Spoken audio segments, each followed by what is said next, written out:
Support din po sa Kalingap Agnes po. Yes. Isang bagong Kalingap member po, Kalingap partner. Salamat po mga Kalingap. Subscribe po na kayo. Thank you po. Mayroon akong kaibigan na laging maaasahan. Ang nais niya'y makatulong sa hirap na kababayan. Ba may susuming, dagat may tatawirin, maging bundok kanyang aakyatin. Kuya Bal, Kuya Bal, Kuya Bal Santos Matubang, pagmamahal sa kapwa'y laging laan.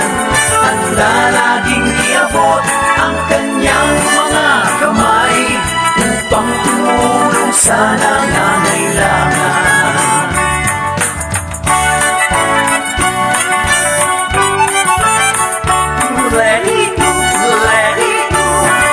Maraming mga pagsubok ang dinaranas ng tao.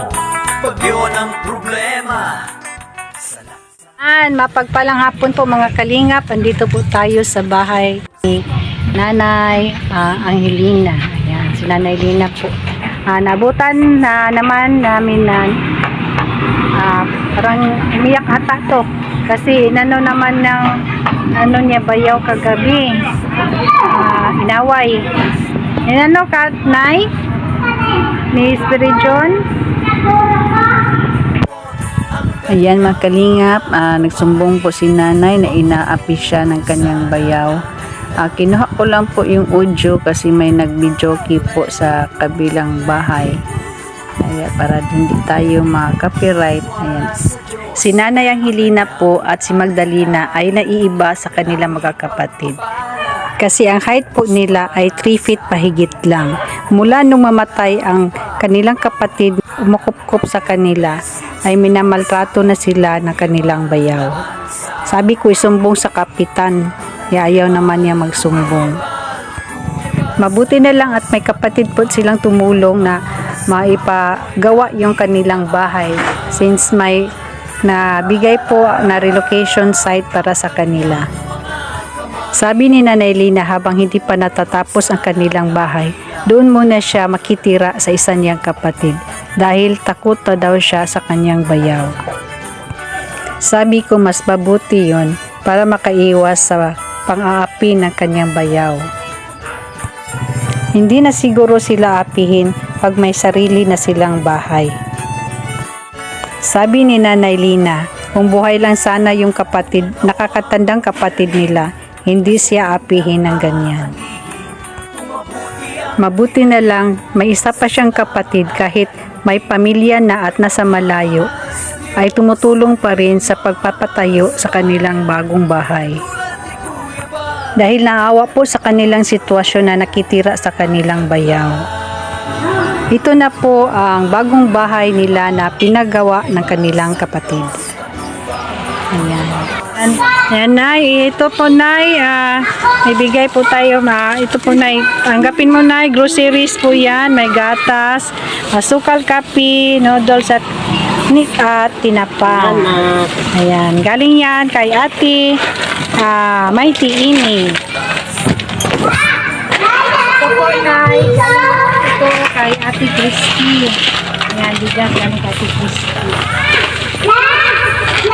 Ito Nanay. Naawa ko ng bayan niya. Kaya wala ko ano dayon. Naganervyos na ko. nervous na kanay. Kay mahadlok na ko niya.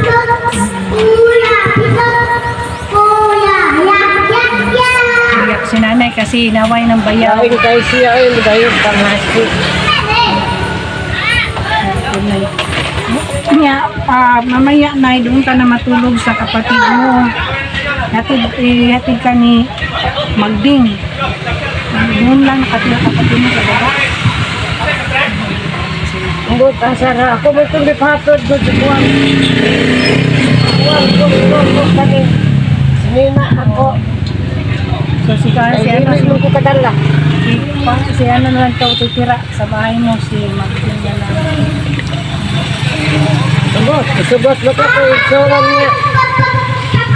Dili ko mo puyo dili. sana itong dalawa, di ba? Ingon man siya dili naman mo kung ano ni kanina spirit yun kay naglain naman mo. Di ka na niya maapinay pag may sarili na kayong bahay.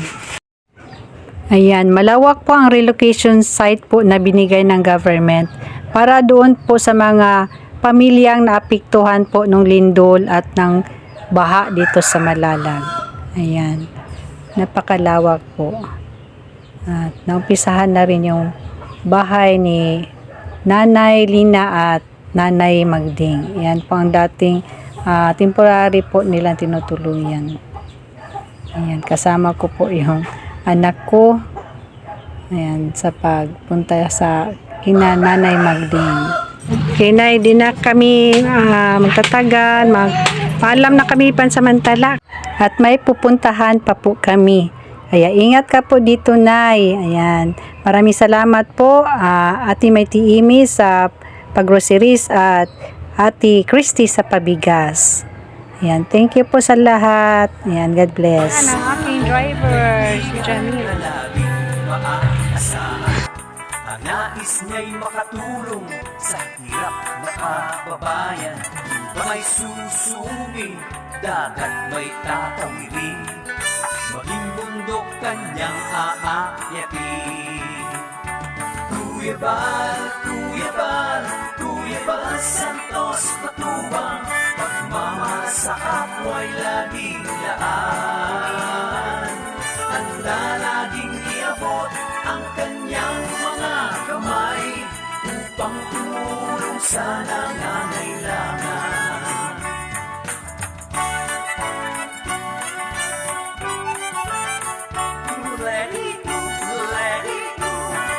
Maraming mga pagsubok ang dinaranas ng tao.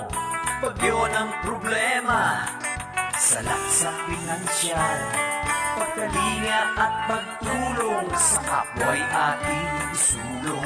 Iabot ang mga kamay, sama-samang tumugon. Kuya Bal, Kuya Bal, Kuya Bal Santos Matubang, pagmamahal sa kapwa'y laging laan. Handa laging iabot ang kanyang mga kamay upang tumulong sa nangangailangan.